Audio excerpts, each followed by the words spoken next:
lived two frogs, a boy frog and a girl frog. They used to live in a small well. They had a happy, comfortable life. In the morning, they would wake up, talk to each other, have fun. A bit later, they would just walk around in the well, go to the other side, eat some insects, have some food. In the evening, they would just take a stroll through the well and they would enjoy their life. The world was big. It was full of possibilities. It was full of love. Unfortunately, tragically, the boy frog one day died. The girl frog was left alone. That same well that used to seem so big and full of life now started to feel very small and very depressing. She spent some time in this depression in this well until she couldn't handle it anymore. She got out of the well, and what did she see? There was a whole big river right next to the well with hundreds and thousands of other frogs, and suddenly her world didn't seem so small anymore because she found her own kind. She was not alone anymore. Now, when I was a small kid and I heard this frog story, it did not make any sense to me. But now that I have lived a bit and have experienced some life, I can see the point. We all tend to associate ourselves with people who think the same way, who look the same way, who do the same things, who belong from the same place. That's natural. It has how it has always been. In fact, sociologists call it this phenomena homophily, of us humans being associated with themselves. And there is absolutely nothing wrong with that because for millennia that's how we survive, by sticking together in groups from other dangers. But I feel that this also limits and makes our world a bit small because we are surrounded by people that think the same, that have the same behavior, the same values, and it kind of protects us from our opposing views. Well, I would like to illustrate this point with a couple of stories that I experienced, where I felt that my world has become a bit small, and how I tried myself to make this world bigger. I moved to Poland 6 years ago, and you know the feeling when you move to a new country, you move to a new city, it's full of possibilities. You can do anything you want, it's all new and interesting, and that's how I felt for the first year. First whole year, I met so many new people. I traveled to almost 10 countries in Europe. I started dancing salsa. I even tried to learn violin. I didn't manage, but I tried. I tried new things for a whole 1 year. But then slowly, but surely, things started to become a routine. I had the same friends. We would always go out in the same place. We would always do the same things. And life was good. It was good for 4 years. Until, in a matter of months, most of my friends moved out of college. For one reason or another, life happens. And suddenly, that world that seemed so big, that felt so big for me and full of opportunities, started to feel a bit small. I had so much time and nothing to do with it. No friends with time to spend with it.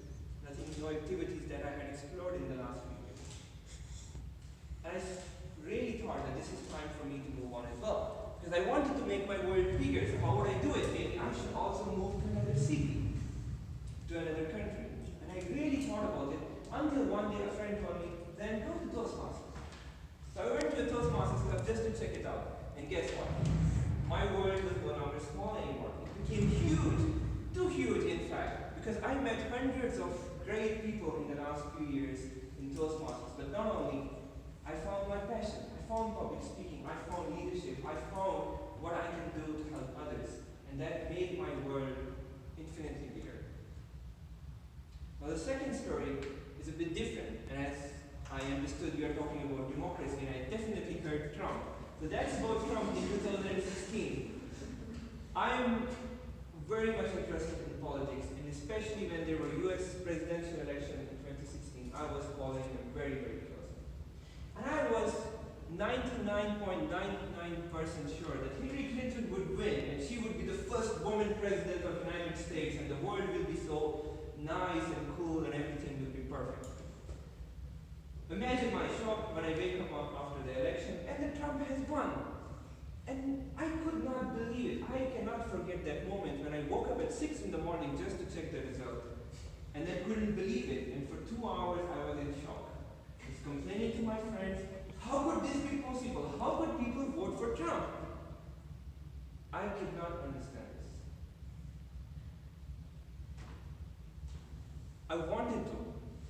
So I found those people that had voted for Trump. And there were a few Americans involved.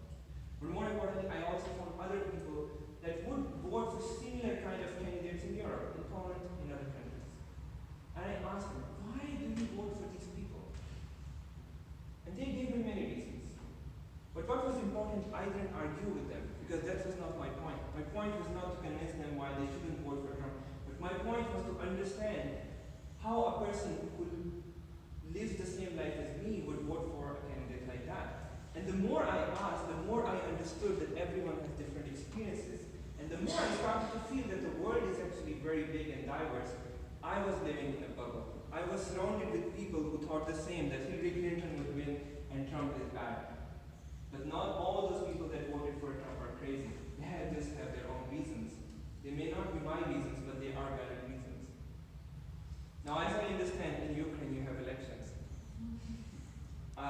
If I read the news correctly, and if I pronounce the names correctly, you have two more candidates left, Zelensky and Poroshenko. And maybe some of you would support one candidate and some of you support the other. Maybe all of you support the same. Maybe you don't support any of them because they are both terrible. Whatever the case may be, it is important to go to the other side. Talk to the person who does not support your candidate. Ask them what makes you vote for them, or what makes you vote for none of them. Because only then you will understand how big the world is. And we do this on a daily basis. We stick with the same work, we stick with the same people. In fact, we stick in the same clubs. Try to go to other clubs and your world will become bigger. Try to talk to people that do something different than you, that don't work in corporate or have their own businesses, or even the street vendors working in small shops, they have their own interesting lives that we don't know.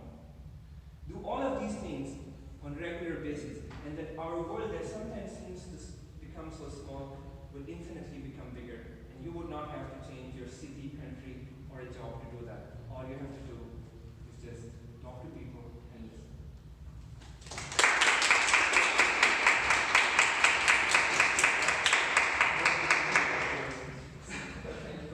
Дякую дуже Зеду за те, що він нам таку гарну промову сказав. І теж зачепив тему сьогоднішнього вечора. Я бачив, він гарно імпровізує, жестикулює.